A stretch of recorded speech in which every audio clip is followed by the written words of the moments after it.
আজ 24শে April global nasal polyp syndrome awareness day. এই বছরের প্রতিপাদ্য বিষয় হলো নিউ অ্যাম্বিশনস অফ কেয়ার।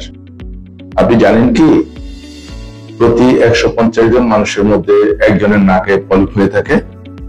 আমি আজকে আলোচনা করব একটা অতি গুরুত্বপূর্ণ এবং খুবই অবহেলিত একটা নাকের সমস্যা নিয়ে। ক্রনিক রাইনোসাইটিস একটি দীর্ঘমেয়াদী রোগ, যেটা নাকের এবং নাকের সাইনাসের মধ্যে হয়ে থাকে।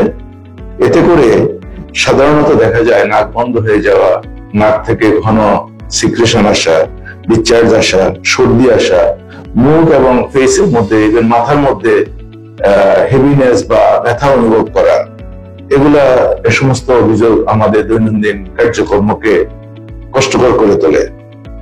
এটা দুই ধরনের হয়ে থাকে ক্রনিক রাইনোসাইটিস। একটা হলো নেজাল পলিপ ছাড়া রাইনোসাইটিস। এখানে শুধু নাক থেকে ঘন ডিসচার্জ হয়, নাক বন্ধ হয়ে যায়, মুখে নিঃশ্বাস নিতে হয়, গলাটা শুকিয়ে যায়, মাথা ব্যথা হয়, পেটে ব্যথা হয় এবং অস্বস্তিকর অবস্থার মধ্যে যেখানে আমরা কাজ করি, সামাজিক ভাবে নাক থেকে ডিসচার্জ হলে আমাদের কোয়ালিটি অফ লাইফ মারাত্মক ভাবে বাধাগ্রস্ত হয়। আরেকটা হলো নাকের পলিপ সহ। নাক পলিপ হলে নাকটা একদম বন্ধ হয়ে যায়, রাত্রে ঘুমানো, দিনে চলাফেরা করা, ইভেন খাওয়া দাওয়ার সময় পর্যন্ত কষ্ট হয়।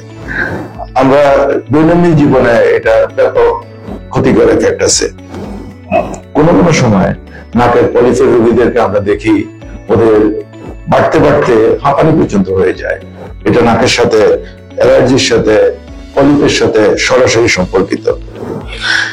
এই ধরনের চিকিৎসা, এই সমস্ত রোগের জন্য যে আমরা চিকিৎসা করে থাকি, প্রাথমিকভাবে যেটা খুবই করা দরকার সেটা হলো যে নাকের সিক্রেশন গুলোকে রেগুলার লবণ পানি দিয়ে রিন্স করা, পরিষ্কার করা, ক্লিন করা। এতে করে প্রদাহটা কমে, ফুলাটা কমে যায়, নাকে নিঃশ্বাস নিতে সুবিধা হয়, মাথা ব্যথা থাকে না, সুন্দর জীবনযাপন করা যায়। রোগ আছে তবু এটাকে নিয়ে ম্যানেজ করা যায়। আরেকটা অ্যাডভান্স যখন হয় তখন আমরা কর্টিকোস্টেরয়েড নামক একটা গ্রুপের ওষুধ আছে, যেগুলোকে আমরা স্টেরয়েড বলে থাকি, স্প্রে হিসেবে পাওয়া যায়। এটা আমরা নাকে স্প্রে দেওয়ার জন্য আমরা ডাক্তাররা রিকমেন্ড করি যে এটা আপনি ব্যবহার করবেন। এতে করে প্রদাহ কমে, নাকের ফুলে কমে যায়, ছোট ছোট আর্লি স্টেজের পলিপ ডিসঅ্যাপিয়ার করে যায়, মিলে যায়, নাকের সিক্রেশন বন্ধ হয়ে যায়, খুব কমফোর্টেবল লাইফ লিড করা যায়। এই অবস্থাটা কর্টিকোস্টেরয়েড, অনেক সময় অনেকে বলে থাকেন যে স্টেরয়েড জাতীয় ওষুধ অনেকদিন ব্যবহার করার ফলে মানুষের অনেক ব্যাড ইফেক্ট হয়, সাইড ইফেক্ট হয়।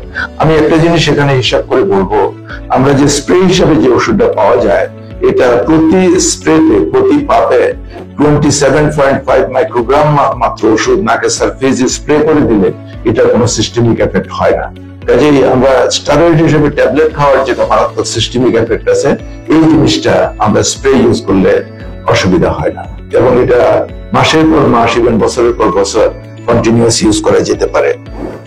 আর এই দুটো একসাথে যদি কেউ করে, যে আমি নাকের রেগুলার রিন্স করলাম, একটু কুসুম গরম পানি হোক, নর্মাল পানি হোক, এতে লবণ দিয়ে, এই পানিটা দিয়ে রেগুলার যদি নাক আমরা পরিষ্কার করি, তাহলে নাকের ফুলা, ভিতরের মাংসের ফুলা, পলিপ, সিক্রেশন সব কমে যায়, সুন্দর জীবনযাপন করা যায়। একই সাথে স্টেরয়েড ইউজ করলে একদম নর্মাল মানুষের মতো, যার নাকে কোনো অসুবিধা নেই, তার মতো জীবনযাপন করা যায়।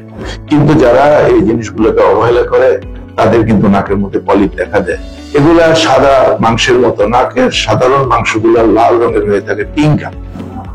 পলিপের রং কিন্তু সাদা পানির থলির মতো, আঙ্গুরের মতো জ্বলে, পরিষ্কার আঙ্গুরের মতো ঝোলে। কাজেই এটাকে অনেক সময় সাধারণ নাকের অ্যালার্জিকেও পলিপ লোকজনে ভুল করে বলে থাকে। নাকে যখন পলিপ হয় তখন এটা স্পেসিফিক রোগ হয়। এবং এটা, এই পদ্ধতিগুলা, প্রিভেনশন গুলা যদি আমরা মাইনে না চলি, তাহলে কিন্তু নাকের মধ্যে পলিপ হয় এবং আলটিমেটলি যখন নাকে নিঃশ্বাস একদম নেওয়াই যায় না, তখন অবশ্যই চিকিৎসার জন্য নাক কান গলা সার্জনের শরণাপন্ন হতে হয় এবং অপারেশনের পরামর্শ দিলে সবসময় আমরা বলি অপারেশন করে নেবেন, বিকজ এটার থেকে আরো অনেকগুলা কমপ্লিকেশন হতে পারে।